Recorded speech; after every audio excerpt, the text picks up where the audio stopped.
Today I wanted to talk to you about groups for Office 365. And I know it's for Office 365, but it's very important to look at it because as we're entering SharePoint 2016 and the on-premises and hybrid scenario, there's definitely a lot of this coming along, and it's going to be more and more present. And it's also important because what do we have to choose with team sites, with Yammer, with groups, with everything coming up these days? It's definitely important to follow on these and make sure we are using the best experience. And I'll get back to that with what we have accessible. So again, good morning. My name is Benjamin Niaulin. I guess SharePoint MVP, but honestly, it doesn't matter as long as you learn something today. That's my Twitter. I work for ShareGate, a migration and management tool. But today we're really going to focus on groups for Office 365, of course. A little thing about me you should definitely know. I am French, and usually I say I'm French and I'm lazy. The reason I say this is I'm always looking for ways to do the easiest way possible to make something so that everyone in my organization could use, can get something out of it without me having to work too hard for it. That's always what I'm striving for, but nah, it's a joke, of course. And today, thank you for all of you who are joining.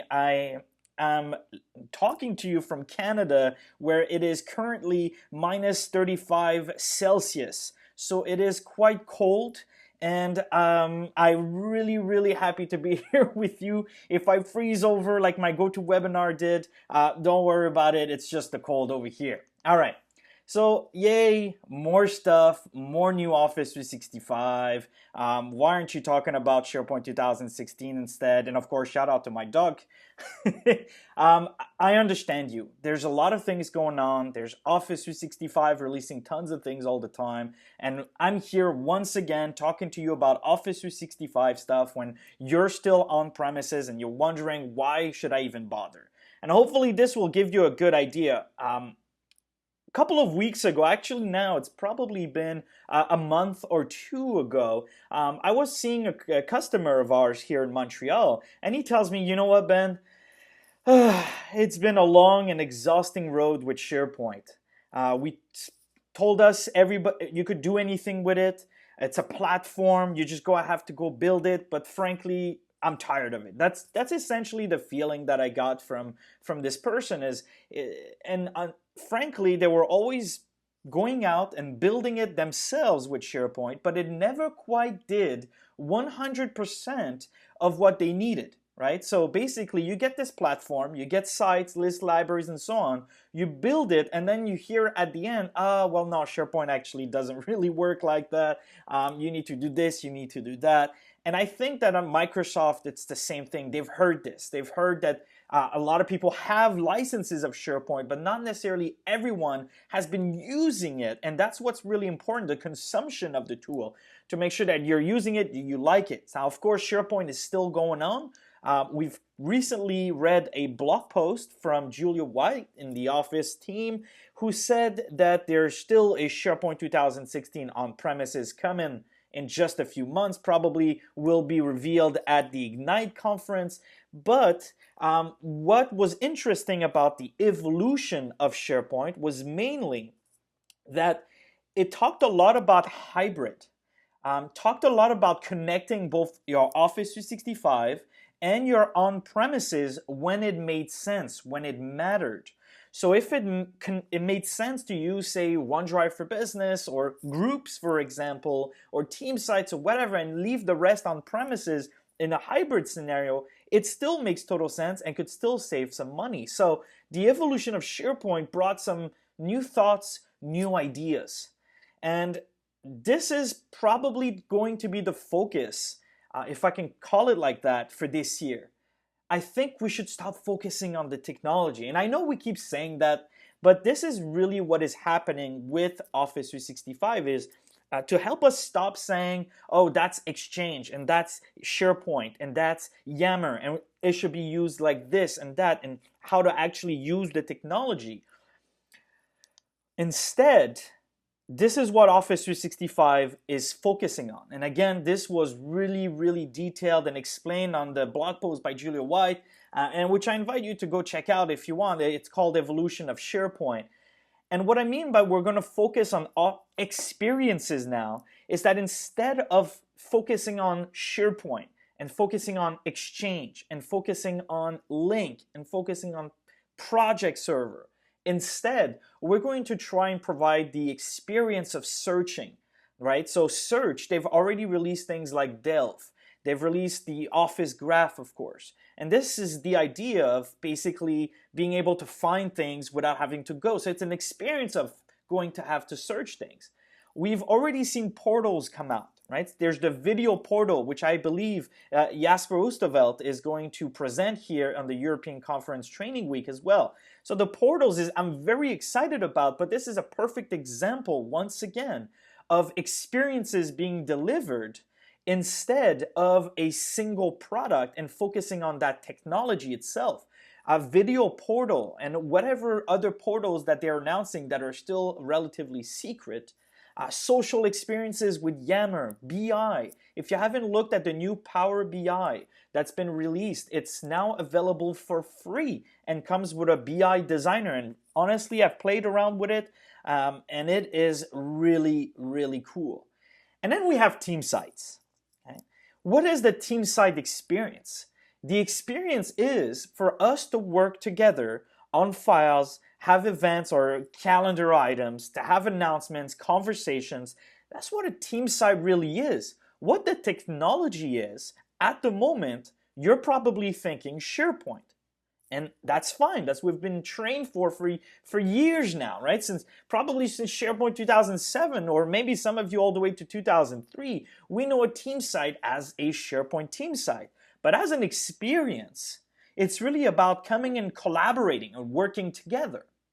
And the last experience that comes through as Office 365 is files, working on files, and this will be OneDrive for Business. And again, I'll talk about that in just a few seconds. So this is to put you in context that now or this year, and what Office 365 focuses on is really in delivering experiences instead of you going out and building it yourself, so you don't become like that IT director in Montreal who's just tired, who said SharePoint is inexpensive, click, click, click, you get a site. But now it's been a year, he's putting on an intranet and so on. So instead, what Office 365 tells you, you know what, I've got a video portal, do you want to use it? I've got a team site or groups, do you want to use them? We've got search with Delph, do you want to use them? OneDrive for Business, right? It's the consumption of the things that were SharePoint, that were Exchange, or are really, and they're cut and put together in a certain way that deliver an experience that matters for you. So, I know, right? It's hard to follow. There's tons of things going on. Every other week, it seems like there's a new release. You're not sure what to use anymore. And you know what? It took me some time too. And I'm in this every day. There's groups for Office 365 we're going to cover today, but are we supposed to use groups? Are we supposed to look at Yammer? Are we supposed to look at team sites? Are we supposed to look at what now? Distribution list? Email distribution list? What is it all about? All right, so I'll bite. What are Office 365 groups, right? Well, you're allowing me to dive into it today, even though it's Office 365. Let's go look at Office 365 groups. First, very, very important. It has nothing to do with security groups or SharePoint groups, right? So if you have the notion, if you're used to SharePoint, right, and the notion of a group for you is a security group in your file share, or it's a group that you create to give access to a SharePoint team site, or it has nothing to do with that. Groups for Office 365, of course, will make a lot of sense when we finish this session. But groups for Office 365 is more of a new way to call a team site that has other features, which we'll talk about very shortly. So forget that notion of security or distribution groups or distribution lists for now. Let's look at it from a fresh angle. It's a new way. I know it's a funny picture, isn't it? It's a new way to work together, right? So what groups essentially allows you to do, if I had to do a high-level overview and give you an idea of what groups for Office 365 actually is and what it actually does. It's a way to work together. We'll go at it in details, but it's sharing files, it's having conversations. It's essentially, are you guys familiar perhaps with Groove back then, before SkyDrive Pro and before SharePoint Workspace and before OneDrive for Business? There was something called Groove, and it came with Office. It was a green icon in the bottom of your taskbar you probably always looked at but never actually used. And what Groove was meant to do is to help a group of people, smaller than necessarily a big team, to work together. So working together meant exchanging files offline and working on them online as well, checking in, checking out. That's what Groove introduced back then, but never really took off. Then we had TeamSite that really took it on another level and brought metadata, workflows, and all of the things that we know of a TeamSite now. And now what's happening is that it's no longer possible for Microsoft to stick around for 3 years and release something brand new out of nowhere that hopefully people will use. It worked fine back then. But what's happening today is that Microsoft's not the only one building software. Every little startup in the world, every little company can build a new application. The experience, the know-how is there. And Microsoft has to deal with these companies that are focused on delivering these web solutions directly on the web that everyone has access to. So now what's happening is IT doesn't make as much as the decision, but it's the business, it's people in HR, in marketing, communications. They say, you know what, let's use Dropbox, let's use WeTransfer, let's use YouTube, let's do a Facebook private group. And as they're moving away to these other services that they're consuming, Microsoft said, well, we need to deliver something that's easy to use so that a group of people can work together easily, and that's where Groups comes in. So this is the running joke. You mean like a team site? And of course, it's the running gag right now. Right now, people are looking at Groups, and we're saying, well, what you're saying is that there's a place for people to work together on files. They have maybe a calendar, they have maybe conversations. Essentially, you're saying it's a team site. Let's get back to that. Let's get back to that because it is definitely interesting the way that it's going right now. So put your grins away for now. I have one too, but for now, let's get serious. Let's see, what do we actually get when we're talking about receiving group for Office 365? Well, first you get conversations. So let's go take a look at it. I opened up my Office 365 here, and this is the home screen of Office 365. And what I love about this has nothing to do with Groups. It's the app launcher. It really allows me to jump to the right piece that I want to use. Remember, consumption of experiences. Am I looking to do video? Am I looking to get my files? Remember this. Am I looking to access my calendar, talk to people? So right now, I'm going to go to Outlook. Outlook is actually the main focus of where Groups are stored and interacts with. And we'll go over that in just a few seconds. I've previously created a group already, but I'm going to show you how to create a group very, very soon in this presentation. So as I usually have my emails, my inbox, I send and receive content, I would have the people that I often talk to or in my team that would appear here. Of course, I can create new folders. This is typical Outlook web app. And in the Outlook web app and Outlook web app only, I'll also have access to Groups, which is a new context or a new experience. And as you can see, you'll have different things that you can do. So for the group, European SharePoint Conference, right? I'll talk over public group and private group very soon, but I get a few things that I can do, and one of them is conversation. This is what I'm currently in. And conversations works in an interesting way. You'll start a group conversation, and it's essentially, if I may, a conversation is essentially an email, right? So I'll go over who's the members of the group, but right now I can have a conversation with the members of this group. So if you're thinking team site, if you're thinking Yammer, essentially it's a group once again. So I can start a conversation. What do you think of the new Office 365, right? I can attach something in the conversation. So this will pop up my OneDrive for Business, my recent files, the files that are inside my personal OneDrive for Business, and I'll talk about that. I can upload from my computer. I can get a file from another group that I may belong to, and of course right now I only belong to this one, and I can get files, and of course there's a bug right now in Office 365, but I can get the files that are stored in my current group. So essentially, I can get files from anywhere, and I can link them, or I can send them as an attachment, or I can basically share them through OneDrive for Business or the group files. When I'm done, click on Send, and everyone in the group will be able to participate in this new conversation, right? So very much think of it as emails more than something like a newsfeed or more like a Yammer conversation. This is really more like email that is in participation with every member of the group here.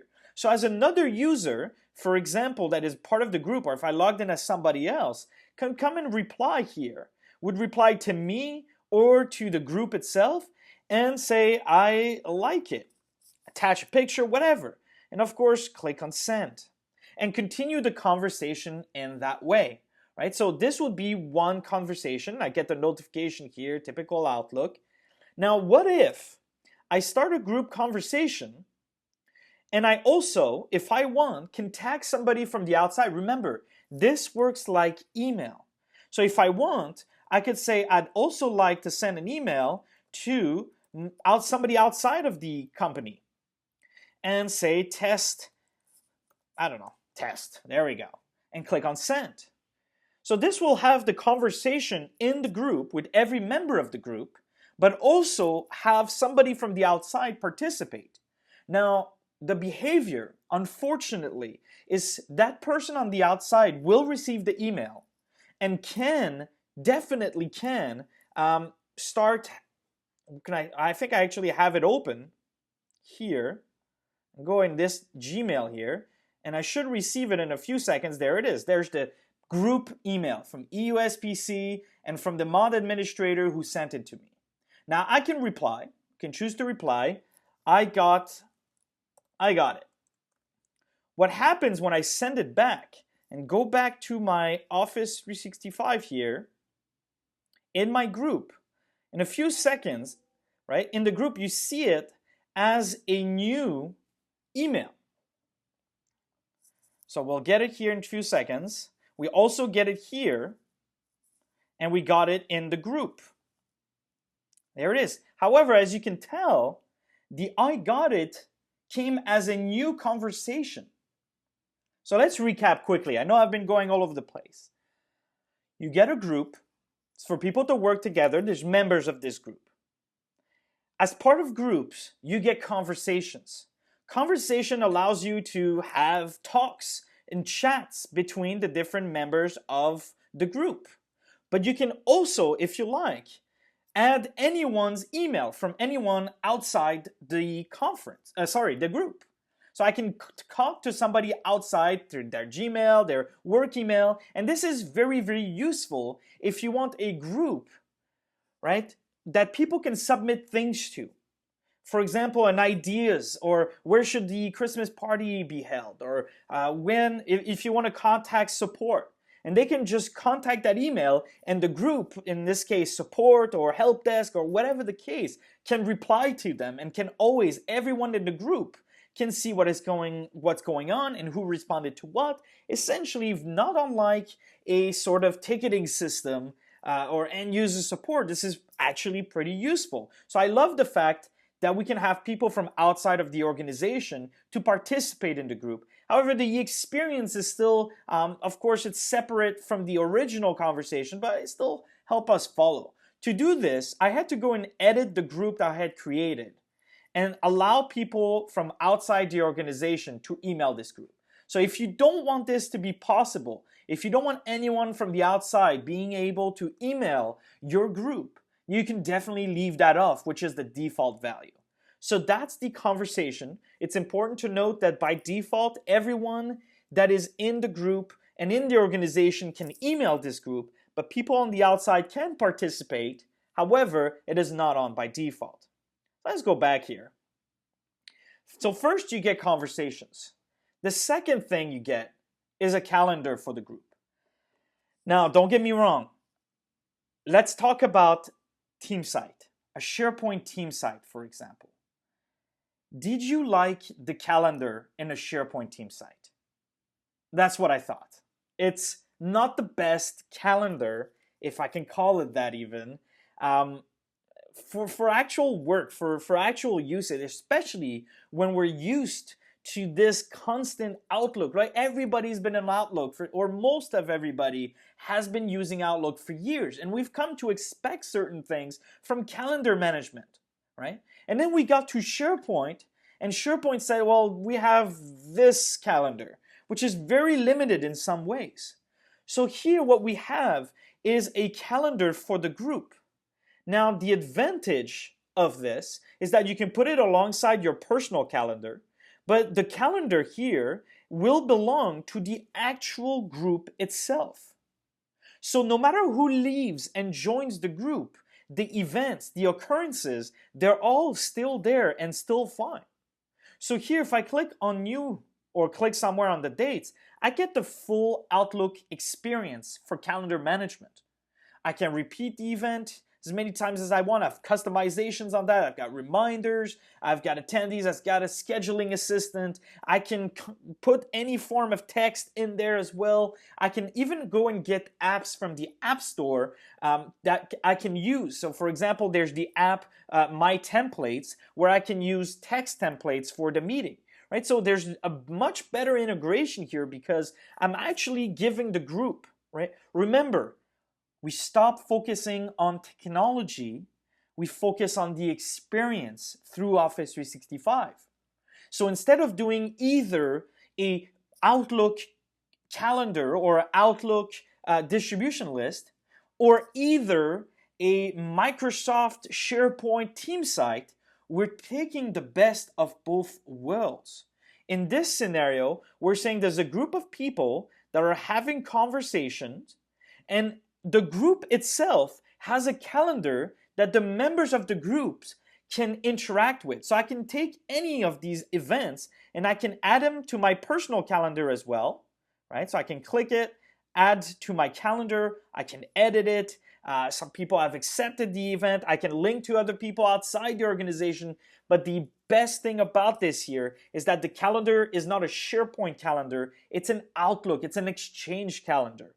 Right? So if tomorrow, for example, there's a marketing team, and a marketing team meets on every Monday, and there's events that have already been planned for the year. Instead of whenever a new person comes in and things being in one person's calendar and not in another person's calendar, or you sharing your personal calendar to someone, instead have that group create the events. And everyone that is a member of the group automatically see them as an overlaid calendar if they want to or if they don't want to. Right? That's the idea behind the new calendar. All right, I think you get the idea with the calendar. You also get a OneNote notebook. Right? This is, remember, think about it. Remember my picture earlier? You mean like a team site. Very, very, very similar. Right? What do you get with a team site? For those of you that have already started with Office 365, what do you get with a team site as well? You get a OneNote notebook. Right? So right now, what we're seeing, we have a OneNote notebook that the whole group can work on. If you don't have experience with OneNote, it's a note-taking app, and it's actually pretty amazing. I love this app. Right? So essentially, I'm in my group. I'll go back here on my actual Outlook web app that I already switched to my calendar right now. In my group here, I can switch to the notebook, and I'll have the notebook for this group. So every member of the group can come in, create a new tab, create a new page, and start taking notes, and everyone can work live at the same time in the same notebook. Right? So for example, if me and Declan were preparing this webinar to present to you today, and I hope you're having an awesome time. Thanks for again joining from everywhere in the world or watching it later on. But if we wanted to prepare this and we'd create a group like I did, right? Conference or webinar with Benjamin. We'd both be members, or we'd have 2 or 3 or 4 other people that would be members. We would have the OneNote to take notes on what we would do at which time and which questions would we prepare beforehand. And we would have all of this beforehand. Then we'd go into the calendar, right? And in the calendar, we'd set the dates and times where we would prepare ourselves or make sure that GoToWebinar wouldn't disappear on me the moment I pressed on Go Live, of course, right? And we would have conversations. We would talk to each other right here inside the group conversations. The advantage also of conversations is unlike distribution list. If I add you 6 months from now in this group, you'll have the ability. Wow, that was my French coming out. But you'll have the ability to search the conversation. So you don't only have access to conversations from the moment that you joined the group. You get access to the history since the group has been started. You should know, however, that even if you don't belong to group, by default, all groups are open to everyone. And I'll get back to that very soon when we talk about management.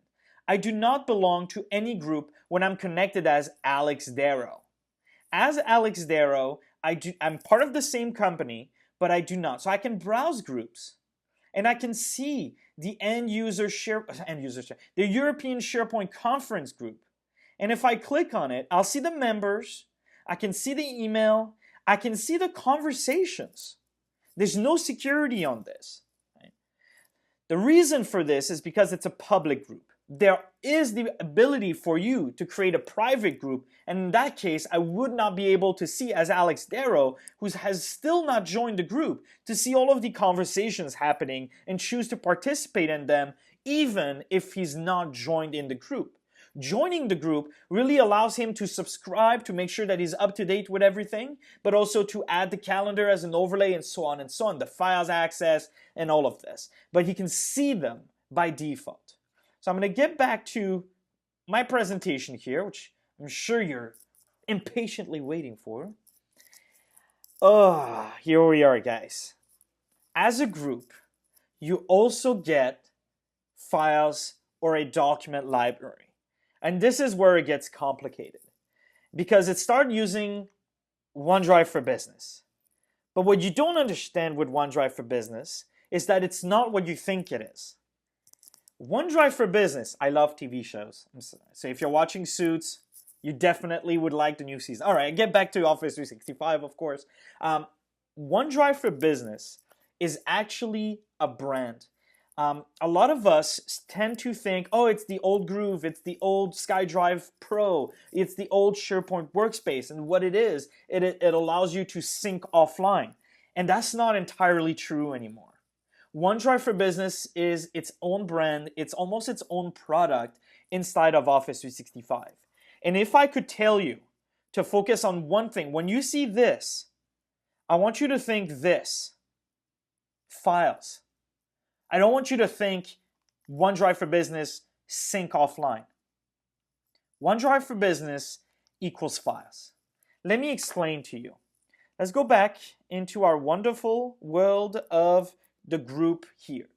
And instead here of going to the calendar, instead of going to the notebook, I'm going to click on Files, which is also available here as a quick link. When I click on Files, look at the URL. Focus here when I'm going to click on Files. I'm going to click on Files, and the URL here is going to change. There you go. You saw it changed? Now, I'll explain to you in a few seconds. Where I am right now is OneDrive for Business. Not the offline sync. OneDrive for Business means files.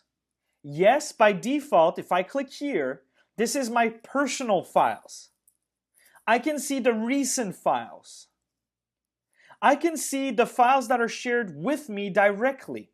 I can see the files that I'm following, and I can see the files in the different sites that I'm following as well. If you click on follow on a team site, a regular SharePoint team site, your files will also be here. And on top of that, the groups that you belong to, you'll see the files for the groups. However, if we look at the URL, I know I'm using a Mac, but a Mac comes with Zoom. And if I go at the end of this URL, right, look at the URL. After all of this, well, here it's showing me right here, right? HTTPS mydomain.sharepoint.com/sites/ the name of my group. So it's actually showing a secret site collection, which I'll talk about in a few seconds. When you have your group, the files are not actually stored in OneDrive. All right, I know I'm confusing you, so is the rest of the planet. So let me help out just for a few seconds. Here's what you probably know of OneDrive for Business. You think OneDrive for Business is the new My Sites, right? That's what a lot of people have been telling you. Oh yeah, OneDrive for Business is the new My Site. It's just a new My Site and it has some sync offline. It's not entirely true anymore. It is on premises. Well, sort of. Oh, the fun, the good times that we have together. OneDrive for Business, replace it with files, but from an individual's perspective. My name is Benjamin Niaulin, so I see the files that are for me. This is my personal document library. Yes, it's my site. I want to see the files that I work on with the rest of my groups, and I have many groups here, and I can create a new group from here as well. From here, I can see all of the files wherever they are in the different groups with folders. I can upload new ones, I can sync them, I can select one, and I can start editing in the browser, view it in the browser. There's version history. However, right now it's very limited. It does not come with creation of new, say, columns, right? There's no library menu at the top. So you cannot see the actual document library. Right? What happens here is that when you create a group, let me go here. In my admin center, I'm going to become, yes, I want to leave my Office 365. I'm going to go in my Office 365 admin center, and I'm going to go under SharePoint. Under SharePoint, you always see the list of all the site collections that you work with. These are all of the site collections that I work with. There are no other pages. That's it.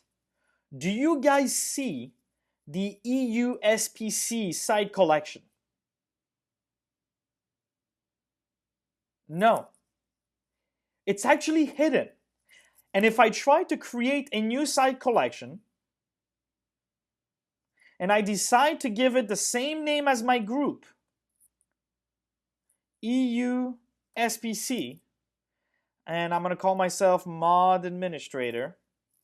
I'm going to give it 110 megabytes to be fun, and I'm going to click on OK. Whoops, the site collection already exists. Well, hold on a second. It doesn't. I don't see it. Yeah, so definitely have to watch out for that. And the groups don't appear here. They appear in your admin center under groups, and they are merged with your other kinds of groups. So for example, there's my EU SPC, and if I select it, I can see this is a use for team collaboration. This is my group that I created, right? But if I click on another one, this is a distribution list. So they merge and they're seamless with all of them, which is interesting. So very hard for the SharePoint administrator to keep proper governance on that. So we'll talk about that in just a few seconds. So there's a site collection that has been created, that's for sure, because I can't navigate to it. If I try to navigate to it, right, what was it? If I type the site URL, so what was it? Ben ShareGate .sharepoint.com/sites. Oh, there it is. It's already in my autocomplete. Let's delete the rest and let's press enter. what's going to happen? I'm going to go to that site collection, and it redirected me to my OneDrive for Business that gives me a perspective, like a window, if you want, that looks into that site collection in a specific document library that exists over there, and I get to see it as a user that belongs to all of my groups. Wow, a lot to digest, I know, right? So far, when I create a group, which is for people to work together, I add members to it, that's fine. I get to have conversations, I get to have a calendar, and I get files. The files portion of it is in a secret SharePoint site collection that gets created and counts against your quota, but you can't see it anywhere to manage it, and you cannot navigate to it. Every user that is a member of that group instead gets to see what's inside of that site from his or her OneDrive experience, so that everything that is related to files for that user, for Alex Darrow, for Benjamin, for Susie, for Jennifer, everything that's related to files, you go from your OneDrive experience, your files experience, your personal files, the ones that you worked on recently, the ones that have been shared with you, the one in sites in SharePoint, and the one inside the groups that you belong to. So that when you're on any device, remember Microsoft's message this year, cloud first, mobile first. And when you're on that app, that OneDrive app, you can access all of this from the same experience. That's what they want. Why does it have to be just a SharePoint team site that does the team collaboration? Why does it have to be just Exchange that does the calendar and the emails? Let's put pieces together and let's build an experience. And that's what Microsoft is trying to go after. It's not perfect, and I'll get to it, but that's what files are. And if I had time, I would spend the rest of the day to speak about this bad boy, OneDrive for Business, but we're focusing on groups here. So remember that OneDrive for Business, and you can hashtag this for the European conference, is not a sync tool. It's more than that. It's a new brand, and it talks about files. There's an invisible site collection, as we just saw, in the SharePoint, but it's invisible in the SharePoint Admin Center. You can't see it. You can't do anything with it for now. So there's definitely some awesome features, and if you look at the description, basically, as we said before, groups let you share conversation, documents, and a calendar, now a notebook as well, essentially for users to be able to quickly start working. Because the whole concept of requesting a team site from IT, waiting 2-3 weeks, what happens with that is that the people in your organization, they start looking at other tools. And IT doesn't even know sometimes. They're users on Dropbox. They're users on Facebook private groups. And even if you think they're not, believe me, I've seen some pretty sophisticated things that people have been using. Whether it's a small, medium, or even large enterprises, it's all over. Because now you can. Now there's the power. Anyone can do it, right? Before, IT knew the geeky stuff. But now everyone, especially the new generation coming into the office, they know how to create these things. And if it's not available, if Microsoft cannot deliver them, and if you can't keep them in your own organization, it's risky because you'll have your content spread across everything. And when somebody leaves or somebody changes roles, you have no idea what's going on there.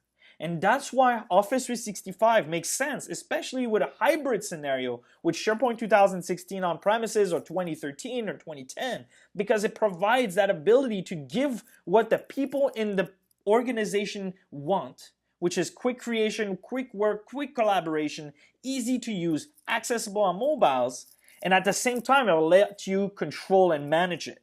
But of course, again, this is a relatively new feature, so there's still lots to be desired. We'll look at that. Isn't all of this kind of like Yammer? Right? If you've guys done Yammer before, or if you haven't, let's quickly go to it. I'm sure we can open one up. I'll find yammer.com/IT Pro, the Microsoft network. I'm sure I have the SharePoint conference from last year as well, but you get the idea. There's a feed, there's groups. I can go inside a group, say Office 365 IT Pro.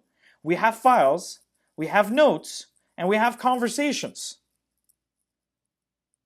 So isn't that the same thing that you just showed us, Ben? Why would I start using this new one? Well, that's a very good question. And there's different things that'll answer different needs. The best thing right now that you can do is know that all of these things exist and how they work to make sure that you can make the best decision. Obviously, for example, when you store files in Yammer, there's absolutely nothing you can do with them. It's not the best way for an enterprise to have metadata, workflows, and all of that. Right now, the files that are used inside the group, they're stored in a SharePoint document library, which makes total sense for management purposes. SharePoint is the best. So we are definitely happy to be able to use that piece in combination with conversation. And we'll talk about it very, very soon in this presentation. But eventually, we're going to see Yammer integrate as well. So what I mean by that is once you'll go in your conversation, and this has already been announced, so it is coming eventually, you'll also have your Yammer group conversations. So I'm not exactly sure how this will all play out, how it will interact in your user experience, and how it will all look like. But from my understanding is you'll have conversations, calendar, members, files, notebook, and you'll also have Yammer conversation. So when you'll create a group, it'll also create a Yammer group in your network, and the conversations you'll have there will also be available here, so that we can say that we don't care about which technology we're using as long as we get to work together. That's the experience we're looking for, and that's what we want. Continuing, how's everybody doing, by the way? Oh, I can't see, everybody's muted. Well, we'll talk afterwards. So creating groups. How do you create them? Where are they created? This is what you see. When you create a group, you get this interface on the right. You choose a name. If it's available, remember, it automatically creates an email address that you cannot change afterwards. And it also creates the site collection in SharePoint that you cannot see because it's hidden and therefore cannot manage. You can add a description and you can choose whether or not this group is going to be public or, so let's go create a group actually. Whoops, you can see my slide already. Let's create a new group. So you get the pop-up. We'll call it questions. The group is available. Webinar questions. We can make this group public or private. So private group would mean only the approved members can see what is inside. However, we'll talk about that, but everyone can see every group. It's not because your group is private that no one will be able to see it. Everyone will see it. So if you call your group, we're going to fire John, John is going to see that group. He's going to get it. So you definitely want to be careful with that because as of now, public groups and private groups can be seen, but only public groups can be seen at all times and conversations can be seen and files can be seen and so on. For private groups, you'll only know that they are there, but you have to be an approved member to be able to see what's inside. You choose a language for notifications and you can subscribe the members automatically so they receive everything in their inbox. When you're done, you click on create. And there's some options that are not available when you create the group. So in a few seconds, once the group will be created, you saw in the options that I had that none of the options allowed me to say whether or not, do I want to add members? Let's skip that for now. And there's my group. I can change the picture of the group, by the way. It takes the first two letters. You can change the picture of group for now. I'm not going to do that. But there's a new option here that is not available for some reason on the time you create the group. Let people outside the organization email the group. Sure, right? Save. And as of now, everyone that is visiting this webinar, until I close this group, of course, can email at this email, questions.ben, whatever my email was, right? At Ben, you have every information here. You have a few details. There's the email, right? Questions@bensharegate.microsoft.com. All of you can email me right now. I know some of you are actually going to do it, so I'm going to leave this group right away, but you get the idea, right? So what happened here is that while I created this group, it's actually stored in Azure AD. That's where the group is created, right? So Office 365 is actually running on Windows Azure, right? And in Azure, there's something called Active Directory, Azure Active Directory, where users and groups and all of that has, whenever you're using the Dear Sync with Office 365 or whichever the case, they're created and stored there. In this case, right, the group is stored in Azure AD. Most of the things inside a group are either belonging to Exchange or they belong to SharePoint. The idea is to give that experience where whether you're using one or the other doesn't matter, because the user, the people in your company, don't care about these products. They just want to work together. So we give them a little piece of Exchange. The conversations happen in Exchange. The calendar happens in Exchange. But the files and the notebook happen in SharePoint. The perspective of all the files happen in OneDrive. How we doing? All right. And the big problem here. Well, it's a problem if you want it to be a problem. Anyone, I repeat, anyone in your organization can create a group by default. Anyone. Right? That means Joe from shipping, if he has access, he has a user account, he can create a new group called shipping, and he can work with the other members of anyone can create them by default. So this, needless to say, in combination, can you imagine this? Anyone in the organization can create as many groups as they want, and every time you create a group, it creates a SharePoint site collection that the administrator of the entire Office 365 cannot see. So this could become a problem and chaos even if you let this happen. If you let anyone, and you have too many users, especially for large enterprise, I'm all for open office. That means, for example, Yammer is that way. Anybody can create groups, and we have a Yam ambassador that goes after and just make sure that the groups that were created are useful or meaningful, should be there. There's not one that already exists and then deletes or acts on this group. You can have that for your SharePoint groups as well. However, if you want a more hands-on approach, you can disable group creation by user. It's actually an OWA mailbox policy. So there's the link, there's the actual PowerShell command. You can say only these certain people are allowed to create the groups. And the other people will see the new group creation, but when they'll click on it, it'll say, sorry, you do not have access to create these groups. So there is a way to control groups in some way. If you're comfortable with PowerShell, the command line is not that difficult. You can say on who you want to set this. This will turn it off. This will stop them from creating, because by default, everyone can. So, you got to work with that. But it's definitely possible to manage these groups straight from PowerShell. All right, we've talked a lot about all of this. Groups versus team site versus Yammer versus distribution list versus everything that exists already. Why should you use one? Which one should you use? There is no, I can't give you a table of this, then, if this, then that, or there is no such thing. You have to know what you get with groups, and you have to know the limitations of groups right now, and you have to know what a SharePoint team site is, and you have to know how Yammer works. Based on that, and the scenarios inside the organization, you have to choose which one will make the most sense for you.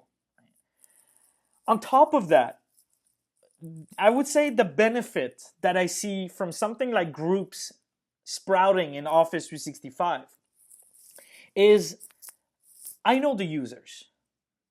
I know these people in the different departments, and it's been years that they find that there's no way to work with IT, that IT always stops them and blocks them, and often with good reason, right? There's legal, there's compliance issues, you can't allow them to do whatever they want. But people, right, in these organizations have been tired of this, right? So they're starting to look for new solutions. So the best solution right now in those scenarios is yes, you can have your SharePoint on premises with the files that need to be stored there for retention purposes, for policies, for compliance, for auditing. But instead of giving them the option to then use Dropbox, right? Because they're going to use it, to use Box, to use whatever else. Groups offers that alternative, but that stays in your organization. It's easy to create. You have conversation files and all of that, and you get the best of the different technologies there. You also have Skype for Business or Link, however, to continue live, to do live meetings, to do live conversations, and so on. So which do you use? Well, first, you have the team site. That's really the Cadillac, right? It has everything. It's got all the options. The team sites, you can create multiple document libraries, you can add metadata, you can add workflows, you can change the branding, you can do everything. So team site is still team site. It's there and it's available and you should still use it. That's what a team site is, right? I think everybody's comfortable. There's lists, there's everything in a team site. Groups, for me, right now, today, is Team Site Lite with a promising future, right? So it's completely new. It's a new way of thinking. And right now, it's still missing a couple of pieces. For example, the documents in the document library or the files, there's nothing you can do with them, right? There's not even the delete button. You have to know it on the keyboard. There's no delete interface button. You have to know that you can't put any metadata, that the versioning that is turned on is exactly as it is. You can't change that. You can't turn on content approval. You can't do much. All it is files in a library, like many people have been using SharePoint for, unfortunately, is dumping files in a library and working with it. So right now, it's very light. However, I find there's a lot of promise. But you should know something. Say you saw my slide already. That although it does a lot of good things, and because of these things, right now, you should know that Groups offers limited management. You can't really do anything with it. There's no anything.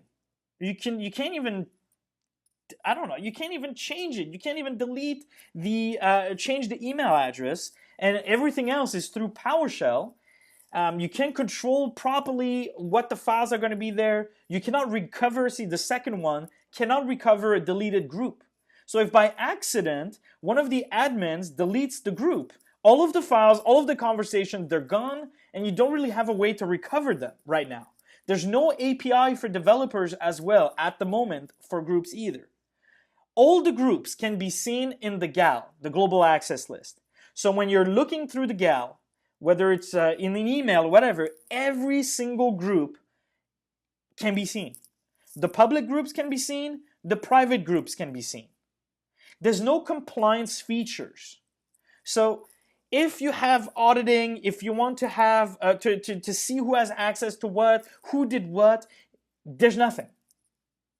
Now, we know that Office 365 is really working hard on all of this because in Exchange, it is amazing. The compliance features in the Exchange part and the compliance coming to SharePoint and the ones that are already there, the data loss prevention, the auditing, they are amazing.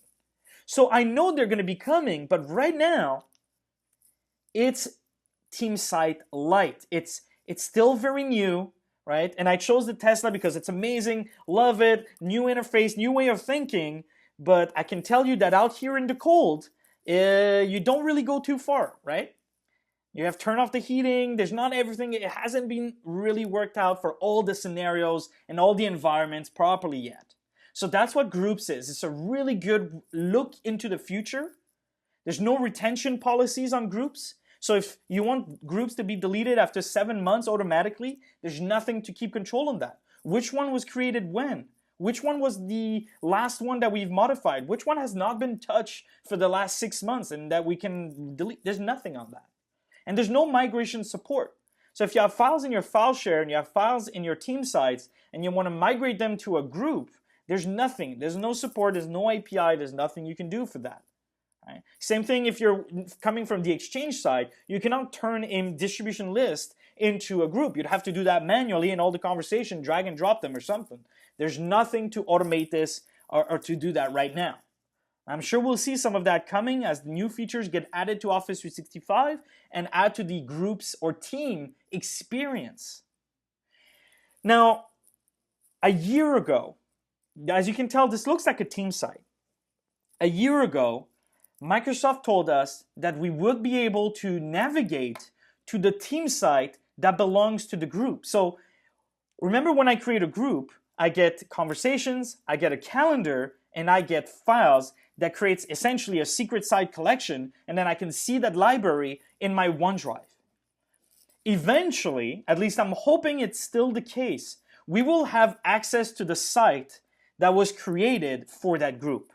And when this happens, I will officially no longer need the regular SharePoint team site, because this is the team site, but I get to access the things from anywhere, no matter what the technology is, from my Outlook. I get a real calendar, I can see it from my OneDrive, I have the files, I can create metadata and add columns and create more libraries, but until that's out, I will still need team sites for those more enterprise or bigger scenarios. The team sites is I need multiple document libraries, I need the metadata, I'm gonna create views, I'm gonna create alerts, I'm gonna create workflows.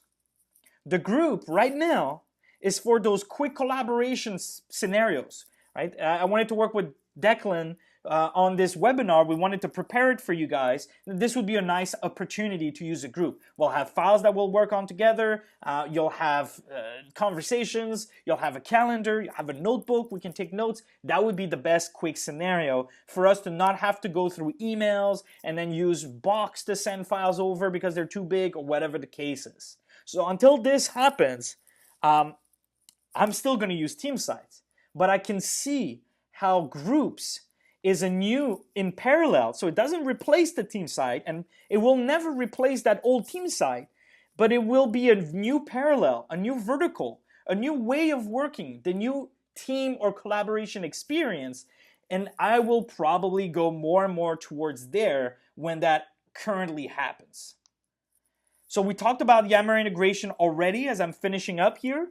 We said that the Yammer conversation, the groups are going to come into the the conversations inside of group. But right now, Yammer is still on its own on the side. Yes, we have Yammer conversations. So if you're in your Outlook web app, which by the way, between you and me, if you click on here, be careful with these 4 over here. It's nice. I can click on Word and I can start a brand new Word document, but I'll tell you a secret. I don't like the fact that it only goes automatically to my OneDrive for Business. I want it to go to my group. I want it to go to my team site. And right now, there is no save as for these pop-up, for these apps, sorry. So once you're here, we'll let it load.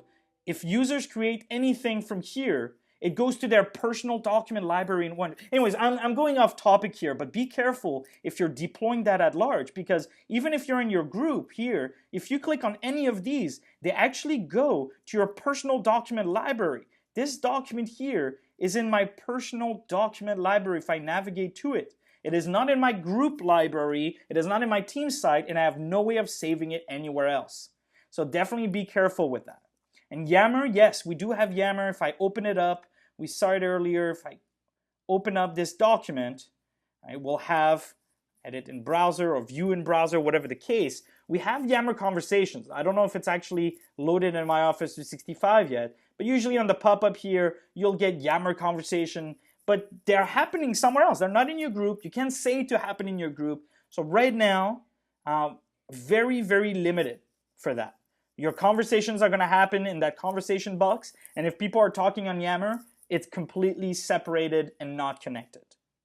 So I'm also looking forward to that coming in and joining. I expect a lot to come out during Ignite, to be honest with you. A lot of things have been said. It's almost been a year since groups has been announced and that all of this was promised. So I'm expecting a big, big show at the big Microsoft conference. I know, guys, at first Will Smith was laughing. You mean a team site? And now he's crying. There's a lot going on. You have to keep up with the pace. You don't have to. It's not true. You have to understand what your users are going through, what they want, what they need. You have to understand what's going on Office 365. I want you to know that you can disable groups creation. You can manage them. You can do whatever it is that you need and you want. You just have to be aware of some of the limitations that are there, what you should know right now. But between you and I, if I had to put my money on something, I don't have much money, but if I had to put it somewhere, it would definitely put on groups and the future of groups versus team site. If and when they open up access to that SharePoint site where the files are loaded, then I probably will not need the regular SharePoint team site. But we don't care about that anymore, do we? It's not about that. It's not about SharePoint this or Exchange that or link this. It's about the experience. It's about saying you want a video portal, you want a collaboration portal, right? You want search, you want delve with that. It's using. And if people can work, and inside of this, it's a cookie cutter of Exchange plus SharePoint plus Yammer put together to provide that collaboration experience, then I don't care. As long as I can manage it, I can be compliant to my whatever the laws, legal requirements that we have, whatever it is, then I'm in business. I hope that this has been useful. I hope you learned something. Otherwise, I hope it was entertaining. I'll stick around for questions, of course. You can tweet me. You can use the hashtag, of course. Thank you very, very much. I'll stick around. However, Declan, I'll give it back to you, but I cannot see my GoToWebinar box, so I may have to leave and rejoin for the questions. I'll let you know in just a few seconds. Again, thank you very, very much. Had an awesome time today. Thank you very much, Benjamin. Hopefully you can still hear me. Yes, absolutely. Perfect. I have a few questions here, so I'll just call them out to you, Benjamin. Perfect. Firstly, anyway, Benjamin, thank you for a great presentation. Any webinar that references both Suits and Fresh Prince of Bel-Air. Anyway. Awesome. Perfect. So first question we have here. We don't have a notebook in the groups of our tenants. Is this only available for first release tenants?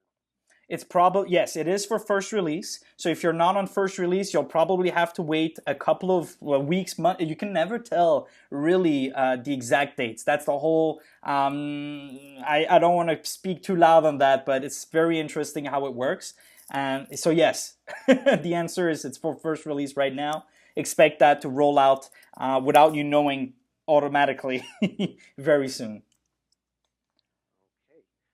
Next question, Benjamin. Are you able to see groups calendars in Outlook client as well as Outlook Online?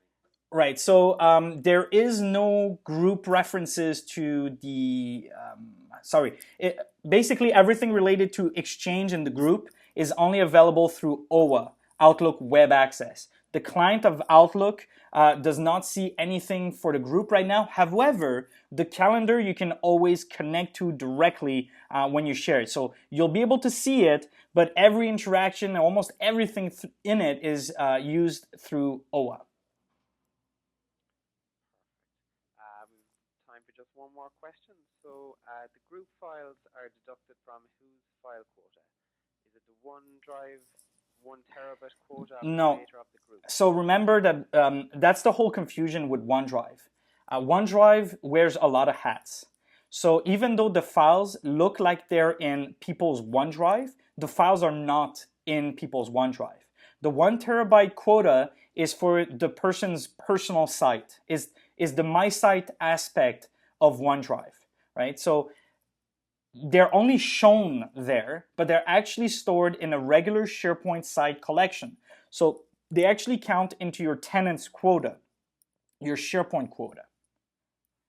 I hope that was clear. Sometimes my French grammar comes. No, that's very clear. Thanks very much. Perfect for that, Benjamin. So that's all the time we have for questions today.